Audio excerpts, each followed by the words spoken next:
네, 오늘 본문의 말씀, 에베소서 말씀을 지난주 어린이 주일 우리가 함께 나눴는데요. 자, 오늘은 어버이 주일이에요. 네, 어버이 주일에 맞게 또 함께 귀한 은혜를 나누고자 하는데, 자, 오늘 말씀을요, 우리 공동 번역본으로 제가 한번 읽어드릴게요. 공동 번역.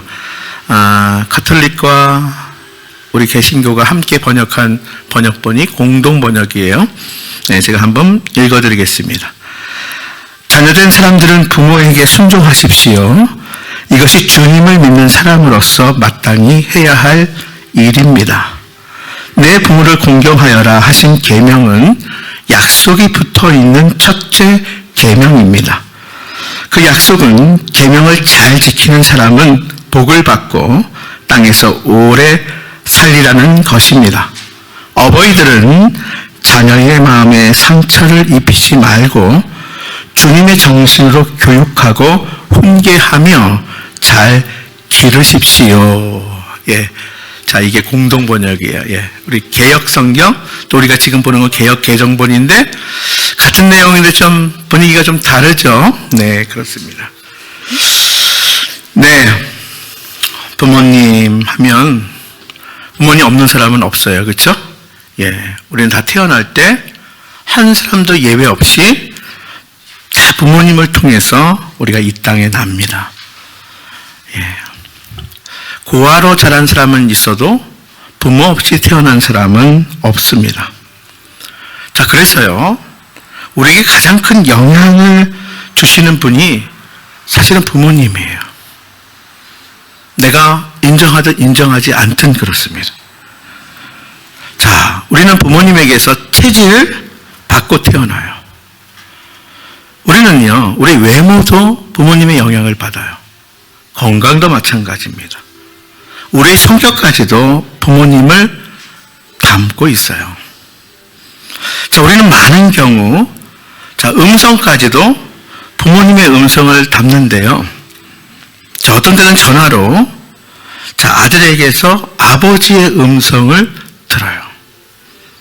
또, 어떤 때는 딸에게서 어머니의 음성을 듣는 때가 있습니다. 이 세상에 많은 사람들 중에서 나를 닮아주는 사람이 있다는 것, 이 사실 자체가 얼마나 신비한 거예요. 이게 얼마나 또 감사한 것입니까? 자, 생각해보면 부모는 자신의 자녀를 제자 삼고 일생을 살아가는 것이라고 할 수도 있습니다. 나는 선생이 아닌데요 하는 사람도 자녀에게 선생이에요. 그러므로 어떻게 보면 나의 자녀를 일평생 내가 제자 삼고 사는 인생이라는 거예요. 내가 이 땅에서 살아갈 때에 나의 가르침과 훈계를 통해 제자를 삼는 대상이 바로 자녀라는 것입니다. 우리는 부모에게서 영향을 입었고요. 또한 자녀에게 부모된 입장에서 영향을 미치며 살아가게 되어 있습니다. 그래서 자녀들이 좋든 나쁘든 원하든 원치 않든 부모된 우리의 영향을 받고 자라는데요. 그 영향은 우연한 것이 아니고요. 우리가 부모님으로부터 받은 영향, 우리는 우리의 부모님으로부터 받은 영향을 그대로 자녀들에게 미치게 되는 것이라고 할 수 있어요. 자, 우리는 나 자신을 생각하면서 또 우리 부모님을 생각하면서 어떤 부모가 좋은 부모일까? 이런 고민이 있지 않습니까? 과연 어떤 부모가 좋은 부모일까? 이런 생각을 우리 자신을 통해서 또 우리 부모님을 통해서 생각해 보는 거예요. 자, 오늘 본문의 말씀에 보면요. 자, 먼저 자녀들아 하고 말씀하십니다. 그리고 이제 부모된 우리에게 또한 말씀하셔요. 그래서 우리 본문 4절 말씀에 보면 이 부모를 크게 두 가지로 우리가 생각해 볼 수 있는데요. 4절을 한번 보십시오. 자, 부모는 결국 두 가지라는 거예요. 뭐예요? 너희 자녀를 노엽게 하지 말라. 즉, 상처를 입히는 부모와 그리고 오직 주의 교훈과 훈계로 양육하라. 주의 교양과 훈계로 양육하는 부모로 나눌 수 있다는 거예요. 여러분, 우리에게는요, 부모로부터 받은 영향이 좋은 영향이 있고 나쁜 영향이 있어요. 자, 저는 그것을 좋고 나쁘고 이야기하는 것이 아니에요. 다 그런 영향을 우리가 흘려보낸다는 거예요. 또 받았다는 거예요. 자, 4절에 좋은 영향을 긍정적으로 말하면 주의 교양과 훈계, 즉 주님의 뜻대로 영향을 준 거예요. 그래서 공동번역에 제가 읽어드린 것처럼 결국은 주님의 정신으로 교육하고 또 훈계한 것, 이 부분이 있고요. 그리고 나쁜 것은 내 인간적인 감정의 상처를 남겼다는 거예요. 우리가 부모님에게서 그렇게 받아왔어요. 부모님들이 나에게 상처를 입히기도 하고 또 어떤 면에서는 좋은 영향을 주기도 했습니다. 내 어린 시절은 단순한 인생의 한 과정이 아니에요. 지나가서 끝이 아니라는 거예요. 내 어린 시절에 받았던 영향을 되풀이하면서 우리는 살아가게 되어 있는 거예요. 우리가 성장했지만 어린 시절에 받은 영향이 결국은 나의 성격을 이루는 겁니다. 여러분, 우리가 흔히 성질, 기질이라고 하는데요. 태어날 때부터 우리는 받아진 기질이 있어요. 근데 이 기질은 잘 안 변해요. 근데 우리가 또 뭐가 있냐면 우리의 성격이 있습니다. 그런데요, 이것은 성장하면서 외부의 환경에 의해서 특별히 가장 가까웠던 부모님, 또 가까웠던 사람들로부터 그 영향으로 우리에게 성격이 형성이 돼요. 자, 우리가 어릴 적에 아이들 키울 때 부부간에 그런 얘기 하지 않아요? 그러지 마, 애 성격 바뀌어. 성격 나빠져 그러잖아요. 그렇죠? 그러므로 우리가 나이가 들어서도 어린아이의 모습이 내 속에 숨겨져 있습니다. 참 신기한 것은 나이가 들수록, 여러분 보세요. 나이가 먹으면 다시 뭐가 된다 그래요? 아이가 된다 그래요. 나이가 들고 우리가 나이가 먹으면 아버지의 모습과 어머니의 모습이 그대로 우리 안에서 재현된다는 사실이에요. 여러분, 세상에는 두 종류의 어린아이가 있다고 합니다. 하나는 말 그대로 지금 저기서 교육받고 있는 지금 자라는 아이예요. 또 하나는 여기 앉아있는 어른 안에 숨겨진 어린아이라는 거예요. 우리 안에 자라지 못한 옛날 어린아이가 그대로 숨겨져 있다고 그래요. 우리가 어른이지만 우리 안에 숨겨진 어린아이가 있어요. 이런 모습을 보면서 우리 안에 내 안에 아직 자라지 않은 아이가 있구나. 잘못된 인간이 있구나. 내가 몸이 자라는 것처럼 내가 내 안에 아이도 자라야 되는데 어떤 순간에 이게 자라지 못하고 멈춰 있는 거예요. 성인 아이가 그래서 나오는 거예요.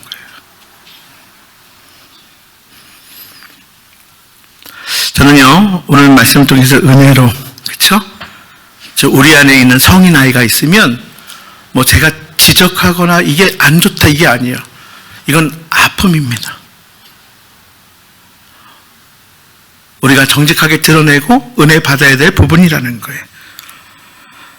내 안에 아직 자라지 못한 아이가 있다면, 잘못된 한 인간이 있다면 내가 고쳐야지. 내가 주님 앞에서 은혜 받아야지. 내가 사랑으로 성장해야지.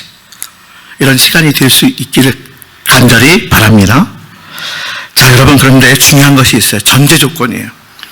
어떻게 되어 있든 그것이 다 좋은 것도 아니고요, 다 나쁜 것도 아니라는 사실을 먼저 전제합니다. 교양 있고 인격적으로 성숙하고 훌륭한 가문에서 태어나도 좋은 교육을 받았다고 해서 그 사람이 완전한 것도 아닙니다. 그리고 반대로 교양 없고 인격적으로 부족하고 좋지 못한 곳에서 태어났다고 그렇게 잘했다고 또 전적으로 나쁘지도 않다는 것이에요. 이걸 제가 전제합니다. 분명한 사실은 어떤 사람도 완전한 사람이 없다는 거예요. 또 어떤 사람도 완전히 불완전만 있는 것도 아니라는 사실이에요. 또 좋은 부모라고 해서 그 부모가 훌륭한 것도 아니고요. 나쁜 부모라고 해서 아주 매우 훌륭하지 않은 것도 아니라는 거예요. 결론적으로 말씀드리면 은혜 받으면 나도 좋은 부모가 되고요. 은혜 받지 못하면 나도 나쁘고요. 부모도 나쁜 사람이 된다는 거예요.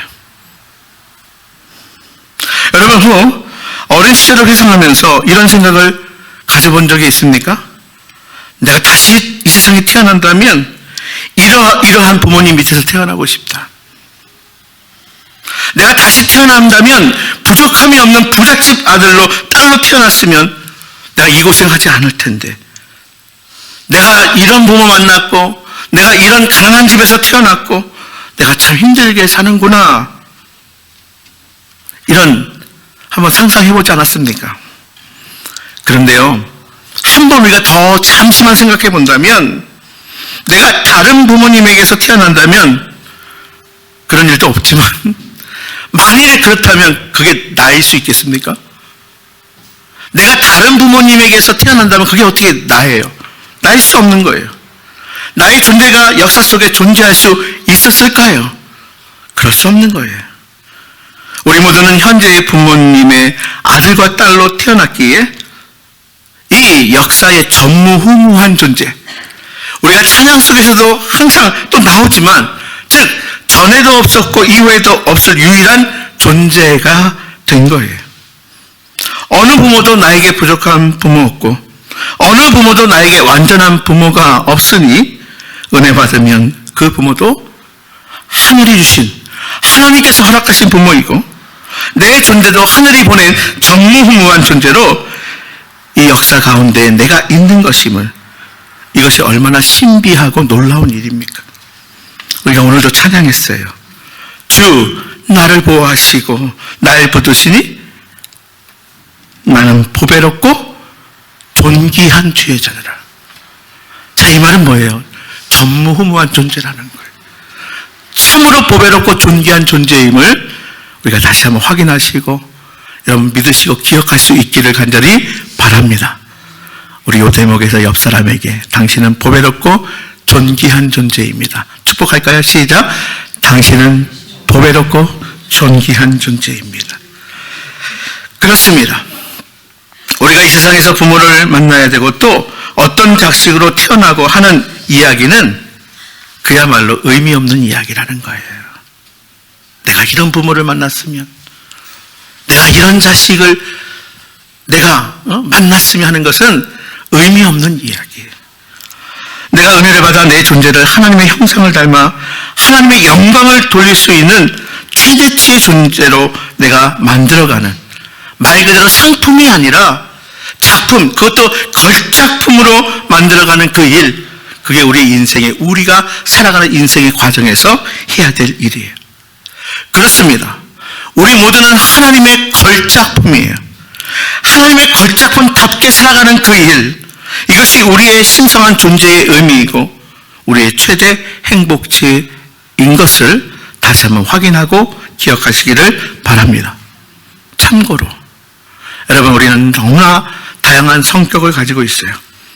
우리가 생각해보면 내가 가지고 있는 성격이 완전하지 못한 것은 아까 말씀드린 것처럼 외부적인 영향 때문에 성격이 형성되었어요. 여러분, 내 속에 반항하는 성격이 있는 사람이 있습니다. 부모가 자녀들을 강압적으로 통제함에 따라서 그 속에 반항하는 인간성이 형성되는 사람들이에요. 이런 성격은 분노하는 성격인데 계속 불평하는 성격으로 형성되게 됩니다. 불만하는 성격은 완벽주의에서 나온다고 해요. 완벽한 성격 때문에 1등과 성공만을 추구하는 부모님들이 있어요. 칭찬은 없습니다. 완벽주의이기 때문에 책망만 있어요. 그 밑에서 자라게 되면 성공에도 자신을 실패자로 여기게 되는 것이, 성공하면서도 만족하지 못하는 것입니다. 끊임없이 의존하며 평생을 살아가는 사람이 있습니다. 부모님이 자녀의 요구를 다 들어주었기 때문에 모든 것이 자기 중심으로 형성된 사람들이에요. 이런 사람들은 결혼을 해도 옆 사람을 참 피곤하게 합니다. 왜냐하면 남편이나 아내에게도 역시 맹목적인 그런 요구를 하면서 인생을 살아가기 때문이래요. 절제하지 못하는 사람이 있습니다. 별로 가질 것이 없는데도 절제하지 못합니다. 자, 이런 사람들은 절제하지 못하는 유약한 인간성으로 어렸을 때부터 형성되었기 때문이래요. 고독한 모습으로 일생을 살아가는 사람들이 있습니다. 부모님이 너무 유명하거나 바빠서 자녀들을 돌보지 못한 채 방치한 경우라고 합니다. 고독한 인간으로 형성해가고 사람들을 의심하거나 또 사람 사귀는 것을 두려워합니다. 제가 말씀드리고 싶은 것은 여러분, 우리의 인간의 성격의 유형이 이런 형 저형은 다 가지고 있다는 거예요. 자신의 성격을 통해서 우리가 어떤 환경이나 또 가정생활이나 어떤 삶 속에서 완전하지 못할 때 정말 중요한 것은 이런 성격 저런 성격 이런 형 저런 형 가지고 있다는 것을 우리가 인정하고요. 정말 중요한 것은 이것을 치유해 가야 한다는 거예요. 여러분, 무조건 이 사람은 나쁘고 이 성격은 나쁘다고 단정 짓지 말고 치유해 나가는 것이에요. 어떤 성격의 유형보다 더 중요한 것은 뭐냐면 바로 회복과 치유로 나아가는 것이다 하는 것이에요. 자, 그러기 위해서 오늘 두 가지 제가 말씀드리고 마칠게요. 자, 첫 번째, 모든 것을 은혜로 받는 것입니다. 뭐라고요? 모든 것을 은혜로 받아요. 제일 중요한 것은 자신이 어떤 형태의 존재든 어떤 부모로부터 어떻게 형성되었든 우리의 외모라든지 체질이라든지 성격이라든지 그게 어떤 형태의 것이든 일단 감사로 받는 거예요. 은혜로 받는 거예요. 현재 나에게 주신 것을 은혜로 받아야 된다. 여러분, 오해하지 마세요. 그렇다고 이것을 만족하라는 것이 아닙니다. 여러분, 이것을 하나님의 은혜로 받아들이라는 거예요. 그냥 이것을 은혜로 받아들이라고 하니까 그냥 만족하고 나 그냥 여기 멈춰 있을게, 이게 아니에요. 이 모든 것을 이런 유형 저런 유형 하나님의 은혜로 받아들이라는 거예요. 여러분, 나의 성격이 잘못되었다고 느끼고 있습니까? 그러면요, 회복의 과정으로 더 빨리 갈 수 있는 기회가 될 수 있다는 거예요. 이 말은 뭐예요? 은혜를 더 많이 받을 수 있는 기회라는 거예요. 여러분, 일본에서 목회하시는 선교사님이나 목사님들이 공통적으로 하는 이야기가 있어요. 제일동포들 가운데에 많은 경우에 한이 맺혀 있대요. 자, 징용으로 또 살 길 없어서 일본으로 끌려간 사람들이에요. 가난해서 돈에 끌려가고, 자, 한에 끌려가서 살기 너무 힘드니까 그냥 돈 많이 받을 수 있다. 때로는 징용으로 끌려가서 이렇게 해서 어떤 경우에는 자원해서 끌려갔지만 그 사정을 보면 어쨌든 그 당시의 시대와 상황 때문에 끌려간 거예요.